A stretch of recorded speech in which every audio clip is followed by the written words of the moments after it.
તો સુરતના નાસિરનગરમાં થયેલા ભૂતિયા ડિમોલેશનને લઈને ભાજપના એક નેતાએ કર્યો છે સોશિયલ મીડિયા પર બફાટ. પ્રદેશ ભાજપના બૂથ મેનેજમેન્ટ સેલના સંયોજક મુકેશ ગુજરાતીએ પોતાના સોશિયલ મીડિયા પર એક બાદ એક વિવાદિત પોસ્ટ કરી. ભૂતિયા ડિમોલેશન મુદ્દે મુકેશ ગુજરાતીએ આ પોસ્ટમાં લખ્યું કે જેમને આ ડિમોલેશન ખોટું લાગતું હોય તે પોતાની મિલકતમાં ઝૂંપડા બનાવી આપે. ઝૂંપડા તોડવાનો વિરોધ ન હોવો જોઈએ. આમાં રાજકીય રોટલા શેકાવાની ગંધ આવે છે.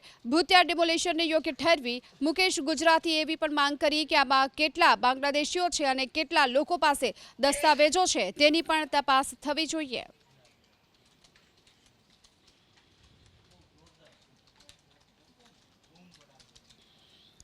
પ્રદેશ ભાજપના બૂથ મેનેજમેન્ટ સેલના સંયોજક મુકેશ ગુજરાતીએ પોતાના સોશિયલ મીડિયા પર એક બાદ એક વિવાદિત પોસ્ટ કરી. ભૂતિયા ડિમોલેશન મુદ્દે મુકેશ ગુજરાતીએ આ પોસ્ટમાં લખ્યું કે જેમને આ ડિમોલેશન ખોટું લાગતું હોય તે પોતાની મિલકતમાં ઝૂંપડા બનાવી આપે. ઝૂંપડા તોડવાનો વિરોધ ન હોવો જોઈએ. આમાં રાજકીય રોટલા શેકાવાની ગંધ આવે છે.